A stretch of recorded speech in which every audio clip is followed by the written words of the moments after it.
नमस्कार। मैं अरुण के शर्मा, एनालिस्ट वन थॉट।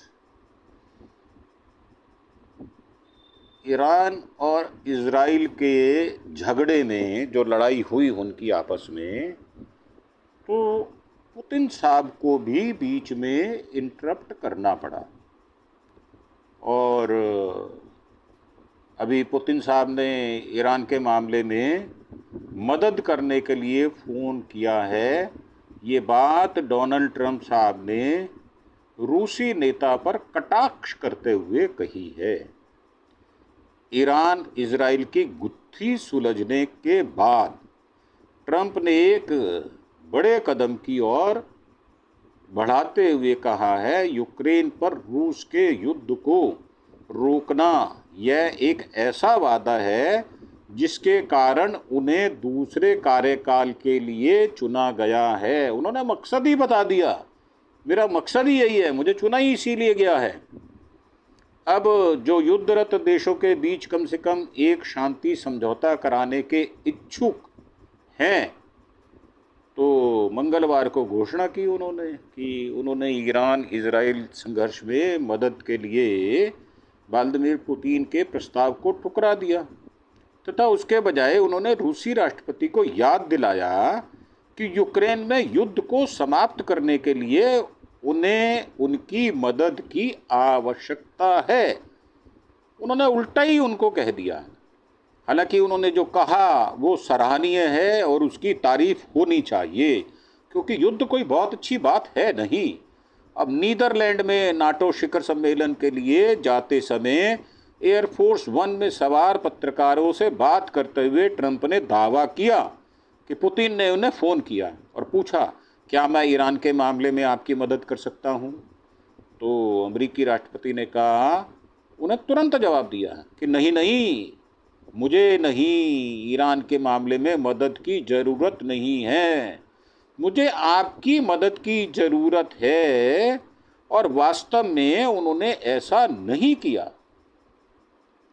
तो रियलिटी टीवी स्टार एक जो राजनेता बने हैं ट्रंप, क्योंकि ये स्टैंड अप कॉमेडियन भी हुआ करते थे, तो तेल अवीव और तेहरान के बीच 12 दिनों से चल रहे संघर्ष को समाप्त करने के लिए संघर्ष विराम वार्ता में अग्रणी भूमिका में रहे, जिसके कारण कई बार नियंत्रण से बाहर होने और पश्चिमी एशिया में पूर्ण युद्ध छिड़ने का खतरा पैदा हो गया था तथा यूक्रेन के 3 वर्षों से चल रहे मौत और विनाश में और इजाफा हो गया था।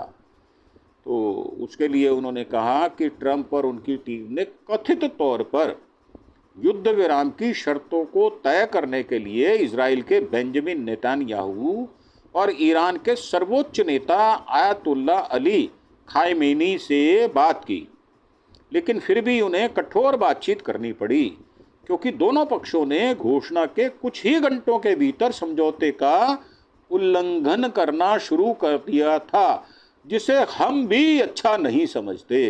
हमारे मत में भी वो कोई अच्छी बात नहीं है। तो ट्रंप की पहली युद्ध विराम घोषणा के कुछ समय बाद इजराइल ने कहा कि ईरान ने मिसाइलें दागी हैं, लेकिन ईरान ने जोर देकर कहा कि उसने ऐसा नहीं किया।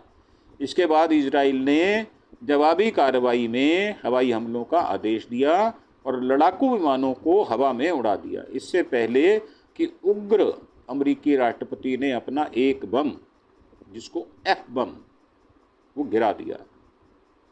अब उन्होंने अपनी पूर्ण और समग्र युद्ध विराम योजना को बर्बाद करने के लिए इजराइल और ईरान पर गुस्सा जाहिर किया और दावा किया कि उन्हें नहीं पता कि वे क्या कर रहे हैं। 1 घंटे बाद उन्होंने ट्रुथ सोशल पर पोस्ट किया, इजराइल ईरान पर हमला नहीं करने जा रहा, सभी विमान वापस लौट जाएंगे और घर लौट जाएंगे और युद्ध विराम लागू है। उन्होंने कहा कि सभी विमान घर लौटेंगे। ट्रंप इजराइल से नाखुश नेतन्याहू को फ़ोन किया उन्होंने, तथा घोषणा के 48 घंटे बाद भी राष्ट्रपति ट्रंप की धमकियों के कारण तेल अवीव और तेहरान में एक दूसरे से दूर हैं, तथा तब भी दोनों पक्षों ने एक दूसरे पर मिसाइलें नहीं दागी हैं। तो ये अचीवमेंट तो है, इसमें तो कोई बुराई वाली बात ही नहीं है और ये बात सच है। नेतन्याहू और खामनेई को सार्वजनिक रूप से लताड़ने से ही काम नहीं चल गया। संघर्ष की शुरुआत 13 जून की सुबह इजराइल द्वारा ईरानी परमाणु मिसाइलों सुविधाओं, मिसाइलों, ठिकानों, सैन्य बुनियादी ढांचों पर मिसाइलों की बौछार से हुई थी, जिसमें 200 लड़ाकू विमानों द्वारा 5 तरंगों में 330 से अधिक हथियार शामिल थे, जो 10 दिन बाद अमेरिका द्वारा आधा दर्जन बंकर बस्टर गिराए जाने के बाद धमाकों के साथ समाप्त हुआ। अब ये विचित्र बात है, ये ऐसा युग है जहाँ पर बंकर बस्टर बम गिराने के बाद युद्ध थम जाता है। तो ईरान के फोर्डो परमाणु संयंत्र पर 5 से 6 बंकर बस्टर बम गिराए गए, ये ट्रंप साहब का कहना है। इजराइल ने यह दावा करते हुए हमला किया था कि ईरान परमाणु हथियार विकसित करने की कगार पर है। हालांकि ईरान ने इस दावे को जोरदार खंडन किया था और इस बात पर जोर दिया था कि उसका कार्यक्रम केवल नागरिक उपयोग के लिए है, जैसे बिजली वगैरह बनाएंगे वो। तो ईरान के साथ नए परमाणु सुरक्षा समझौतों पर बातचीत कर रहे ट्रंप ने शुरू में इसमें हाथ नहीं डाला, लेकिन समय सीमा तय कर दी और इजराइल द्वारा कहे जाने के बाद कि वह ईरान के पहाड़ों में गहरे दबे 3 परमाणु ठिकानों पर हमला नहीं कर सकता। उसे कार्रवाई करने के लिए राजी कर लिया गया।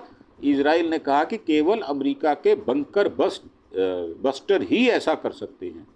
ईरान के परमाणु कार्यक्रम को एक साथ नष्ट करने के लिए फोर्डो, इस्फहान और नातांज संयंत्रों को निशाना बनाने का अवसर, जिसके बारे में ट्रंप का कहना है कि उनके हवाई हमलों से ऐसा हुआ है। हालांकि नई अमेरिकी खुफिया जानकारी बताती है कि इससे केवल मामूली क्षति हुई है तथा तेहरान को डरा धमका कर उसे अपने अधीन करने का अवसर इतना अच्छा था कि उसे ठुकराया नहीं जा सकता था।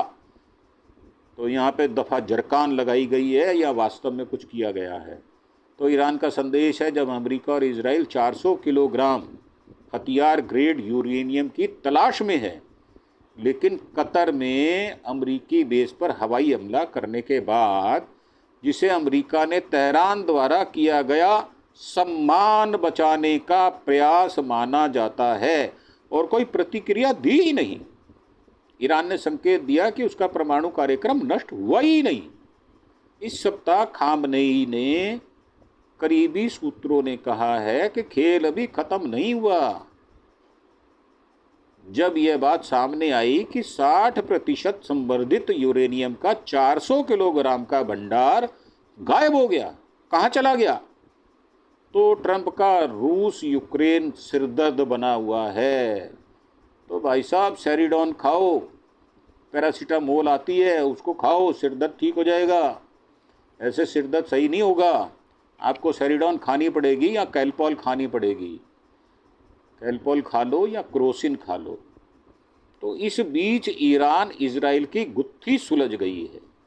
ट्रंप का एक बड़े कदम की ओर बढ़ रहे हैं। यूक्रेन पर रूस के युद्ध को रोकना यह एक ऐसा वादा था जिसके कारण उन्हें दूसरे कार्यकाल के लिए चुना गया। दरअसल अमेरिकियों ने उनको अमेरिका का राष्ट्रपति नहीं चुना, उनको चुना है सीज फायर एक्सपर्ट। वो रूस और यूक्रेन का युद्ध रुकवाएंगे, ये उनकी जिद है और ये अच्छी जिद है। हम इसकी कदर करते हैं और तारीफ भी करते हैं। तो उन्होंने कहा कि लेकिन जिसे अब तक पूरा नहीं किया जा सका है। यूक्रेन के मंत्री टिमोफी माइलो लोवानोव द्वारा एक्स पर पोस्ट किए गए एयरफोर्स 1 पर ट्रंप की प्रेस वार्ता के वीडियो में ट्रंप के शिखर सम्मेलन में यूक्रेन के राष्ट्रपति व्लादिमीर ज़ेलेंस्की से मिलने के बारे में बात की। जब उनसे पूछा गया कि वे उनसे क्या कहेंगे, तो ट्रंप मुस्कुराते हुए कहा उन्होंने कि मैं कहूँगा आप कैसे हो भाई साहब, हाउ आर यू, क्या हाल चाल है आपके, ठीक ठाक हो, बाल बच्चे राजी, घर परिवार ठीक है। तो अब ये उन्होंने कहा, अमेरिकी राष्ट्रपति ने कहा, यह कठिन परिस्थितियों में है, उन्हें वहाँ कभी नहीं होना चाहिए था। रूस और यूक्रेन ने मई जून में आमने सामने बात की थी। 2 साल से ज़्यादा समय में पहली बार लेकिन युद्ध विराम पर कोई वास्तविक प्रगति हुई ही नहीं जो वास्तव में अपनी जमीन बनाए रख सके। वास्तव में मिसाइल और ड्रोन हमले तेज हो गए हैं, यहाँ तक कि कीव ने रूस के अंदर हवाई ठिकानों पर भी हमला किया है। अब ये ट्रम्प साहब की जो वैसे तो कारस्तानी कहो, कुछ भी कहो, कलाकारी कहो, जो मर्जी कह दो, परंतु उनकी जो जिद है वो सही मायने में हम उनका मजाक तो जरूर उड़ाते हैं, ये बात बिल्कुल ठीक है, परंतु उनकी जिद जो है वो अच्छा रंग लाएगी, ऐसा मेरा विश्वास है, ऐसा मेरा मन कहता है। क्योंकि जो बेगानी लड़ाई में पक्षकार बन जाए, वो मध्यस्थता करे और अड़कर करे और उसे कोई इनवाइट ना करे, तो ऐसी विलक्षण बुद्धि का व्यक्ति मिलना आसान होता नहीं है। और वैसे भी ट्रम्प साहब की 79 की एज हो चुकी है, तो मुझे लगता है अनुभव उनके पास उसकी अधिकता है। हो सकता है कि हमारे जीवन में इतनी गहराई ना हो सकता है ट्रम्प साहब के पास इतनी गहराई हो, और वो दूर तक सोचने की बात जो कह रहे हैं उनके अंतर मन में ये द्वंद्व चलता हो सकता है वो रुकवा दें। अगर रुकवा दे तो ये विश्व के लिए बहुत अच्छी बात होने वाली होगी। तो मेरा मानना ये है, हम कई बार उनको ऐसे शब्दों से नवाज देते हैं, हम शायद उनको गंभीरता से जान नहीं पा रहे, या उनकी जो पर्सनैलिटी है, जो हिडन उनके पास एक टेक्निक है, वो स्वयं को मुश्किल में डालकर काम करने की कोशिश भी करते हैं और अपनी हंसी का पात्र भी बनते हैं। जैसे कि अभी न्यूक्लियर जो साइट है वो तबाह करने पर CNN ने कहा, या किसी और ने कह दिया, या उनकी खुद की जो वहाँ पर एजेंसी है उसने भी उनको कंडेम कर दिया। तो मेरा मानना ये है कि ऐसी विलक्षण प्रतिभा कह लो या फिर ऐसी विलक्षण बेवकूफ़ी कह लो, ये किसी किसी व्यक्ति में मिलती है। करोड़ों अरबों लोगों में शायद 1, 2, 4, 10 लोग ऐसे होते होंगे जो इस प्रकार की प्रतिभा को या बेवकूफ़ी को रखते हैं।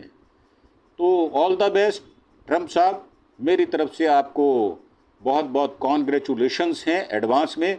अगर आप रुकवा दो इस लड़ाई को, यूक्रेन और रूस की, तो पूरा विश्व आपकी तरफ पॉजिटिव वे में देखना शुरू कर देगा। इन्हीं शब्दों के साथ क्या आप भी उनको देखेंगे, और क्या आप हमें उन्हीं निगाहों से देखकर सब्सक्राइब भी करेंगे? हमें इस समय आपके सब्सक्रिप्शन की अति आवश्यकता है। हमारा चैनल जो है वो बहुत कम सब्सक्रिप्शन के साथ चल रहा है, तो हमारी उम्मीद है कि आप इसे हमें 5 फिगर में लाने में आप सबसे बड़े सहायक होंगे। तो इन्हीं उम्मीद के साथ आपसे एक बार फिर से रिक्वेस्ट करते हैं कि अरुण के शर्मा एनालिस्ट वन थॉट को अधिक से अधिक संख्या में अपने दोस्तों, रिश्तेदारों, पड़ोसियों और अपने समाज में रहने वाले किसी ऐसी जगह जब जमघट ज़्यादा हो, आप हमारे नाम की सिफारिश अवश्य करें, ताकि ज़्यादा से ज़्यादा लोग हमारे चैनल को सुन पाएँ और जो लेटेस्ट इन्फॉर्मेशन है वो आप तक हम पहुंचा पाएँ। इन्हीं शब्दों के साथ आपसे आज्ञा लेते हुए थैंक यू, धन्यवाद, जय हिंद, जय भारत।